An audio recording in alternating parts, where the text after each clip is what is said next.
I read the Atlas Paradox for 8 hours straight, so you didn't have to. Finished it the same day it came out, and would I recommend it to you? That's what we're here to find out.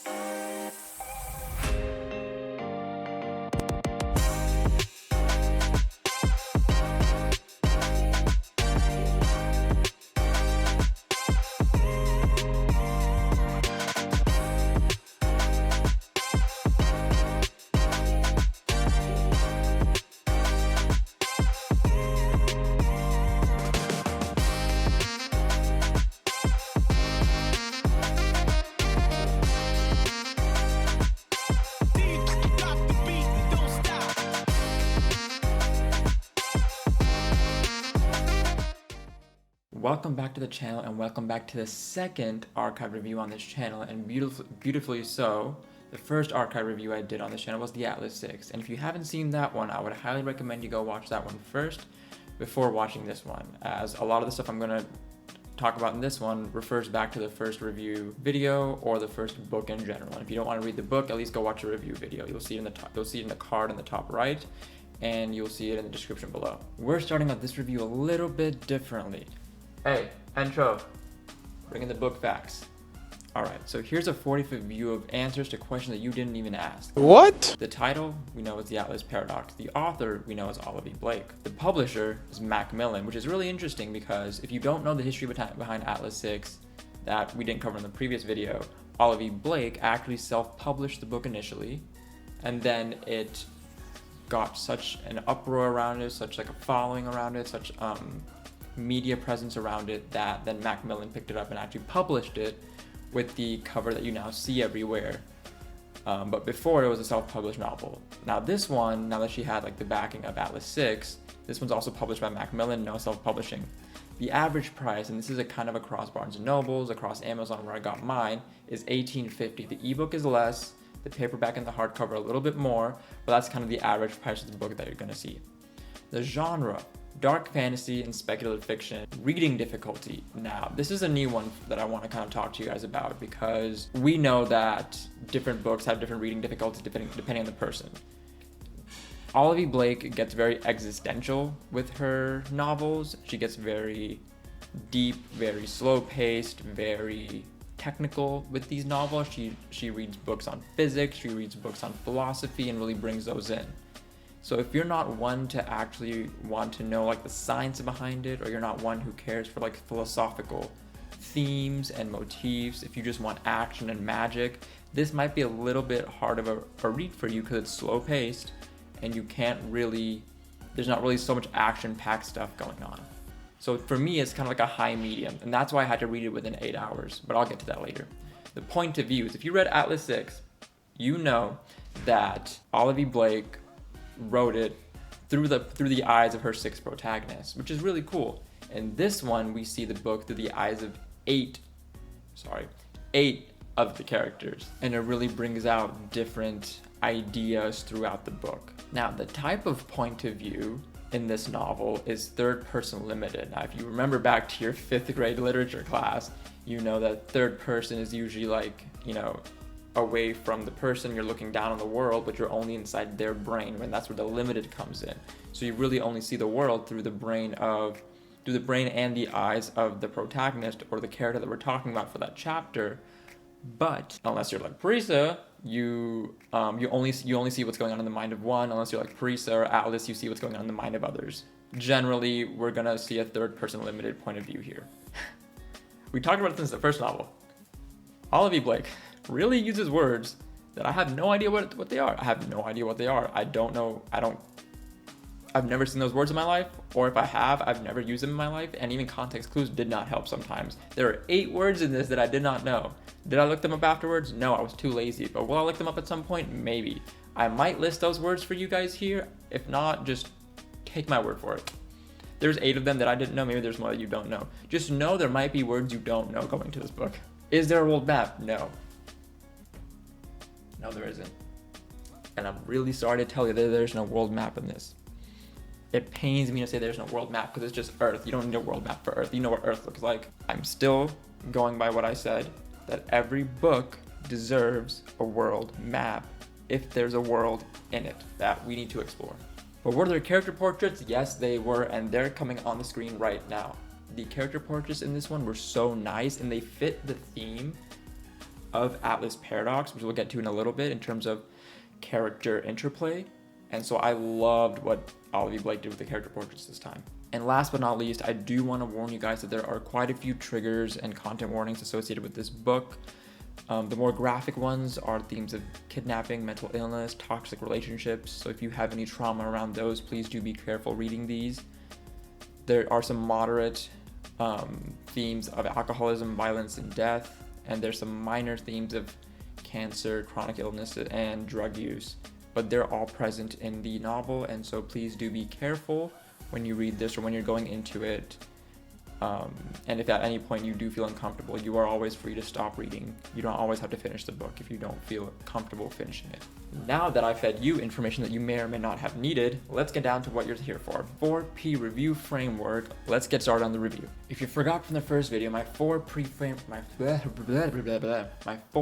framework is the plot, the people, the places, and the power systems. I may interchange those as different books come through and I want to describe them in certain ways, but for this book, we're going to go through the plot, the people, the power system, and then the place. First up, the plot. Now, if you recall from the first review I made, once again, Olivia Blake's writing style revolves around making you think what the fuck is going on for about 60% of the novel, and then the 40% of the novel, she starts dropping character reveals everywhere, plot reveals everywhere, and you're like, oh, this is why I was reading the book, for all these aha, epiphany, oh my god, what's going on, they finally did it moments. That's the same the way Atlas Paradox is. Same way, you have your different parts, you have your chapters inside of it, etc.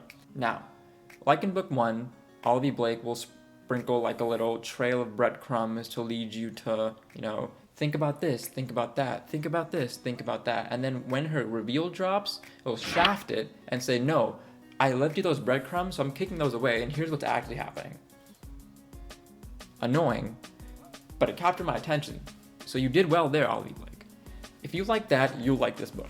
And every single time I think I know what's going on, she shafts me and just flips it around.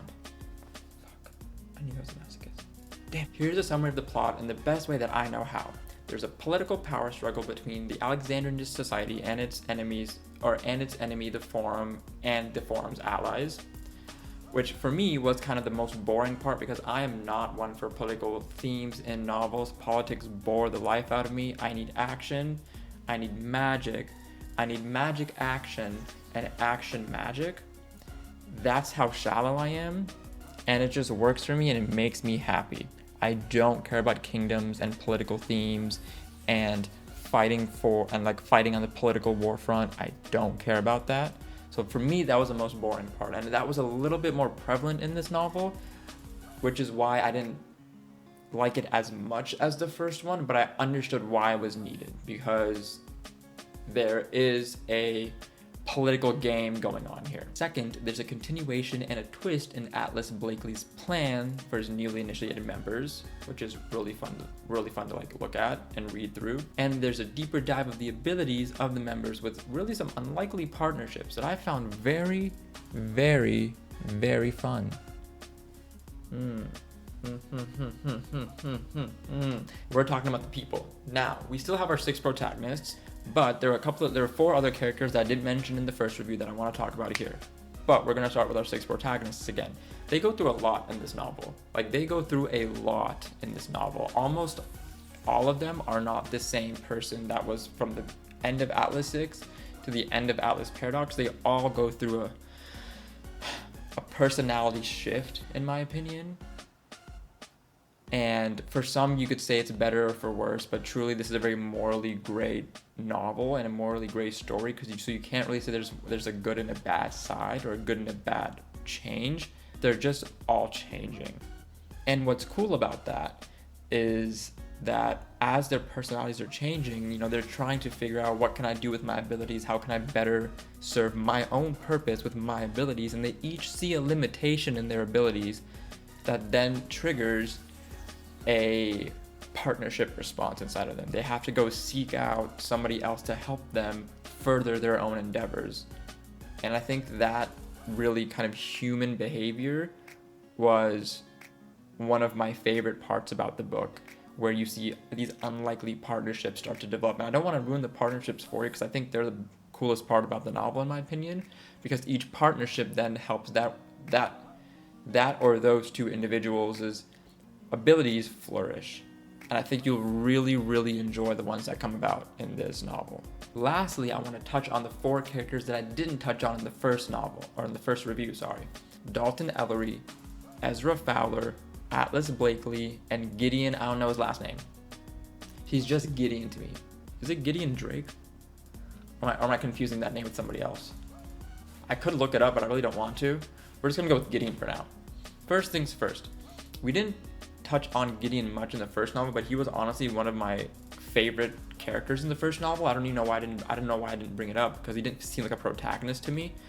But Dalton is very prevalent in this story for a specific reason. And once again, in this book, Dalton was one of my favorite characters because he's such a complex character that does so much. And I was listening to a podcast with Olivia Blake on it. It was a Professional Book Nerds podcast. Go check it out. Not sponsored. Dalton's character is just so everywhere that I feel like, or Olivia Blake said this, that if there was ever a live action movie or a show of Atlas, the Atlas series, that Dalton's character would need to be able to have wide range, because Dalton himself is so complex and so wide, that it's hard not to be so interested in this character. Gideon, from the first novel, you might have understood that he was like an enigma. Like, I don't know what he was. We don't know what he was. We just know he was dreaming around. And in this book, he's dreaming around. He's just going everywhere. But he's very prevalent in this book. He plays a very good supporting role to the protagonist, and he has interactions with other characters, which is really cool, because in the first novel, I think he only had interactions with generally Nico. But in this one, he had interactions with like Libby, Parisa, Dalton. Did he have an interaction with Tristan? I don't know. I don't recall if it was exact or not, but it was really cool to see Gideon's role in how the plot progressed and how the story played out. And I really want to see more of Gideon in book 3. If you liked Atlas in book 1, great. There's not much Atlas to go around in book 2. He really played like the most far back character of all of the 10 or 11 characters that we're really focused on right now. But he's not really like pulling strings behind the scenes as prevalently as maybe we saw in book 1, but I think that's because Olivia is saving him for book 3, and there's gonna be a lot of Atlas in book 3 that I'm really excited for. If you didn't like him in book 1, you're not gonna like him in book 2, and I'm talking about Ezra Fowler, because we realized at the end of book 1 that Ezra is a very important character. And let me tell you, I don't care about him at all. For me, he was the most boring character out of everybody so far. I'm not an Ezra fan. Let me know if you are an Ezra fan. But to me, Ezra was just not, I just wasn't feeling him. Like, I just wasn't feeling his character. Like, I knew his motives, I knew his intentions, and they just seemed very surface level for me. There was nothing really deep in his character kit that I really thought was cool, except for one, which was his ability, which we'll get to later in the power section, which is happening right now. Now let's talk about the power system in this book. As expected in the Atlas Paradox, we get to dive a little bit deeper into each individual's ability, because, there's only so much that you can do alone. And like I said in the plot section, their personalities were being stripped, and they're undergoing these different changes in themselves, and they're realizing that they're very limited in what they can do alone. So they had to partner up. They had to figure out who can I go to further my own endeavor and help me figure out a better way to harness this power that I was given. And I think I love that in any story, is when you make the character, or you put the characters in a situation to pair up, even if they don't want to. They're like, I almost have no choice. I need this person to help me so I can help myself. Help me! Help me! I'm not gonna spoil the pairings, but just know they weren't exactly what you expect. And I kind of want to go through the power systems again, just to remind you guys who everyone is and what they can do. So Parisa is still a mind manipulator / a mind traveler. She can go into your mind, change things up, get your secrets, all that stuff. Reina is still a naturalist, and I think it's still cool that her ability allows her to be a battery for others. She really just produces energy, like raw energy, and then she can siphon that to somebody else. Is siphon the right word then? She can transfer that to somebody else and kind of boost their ability.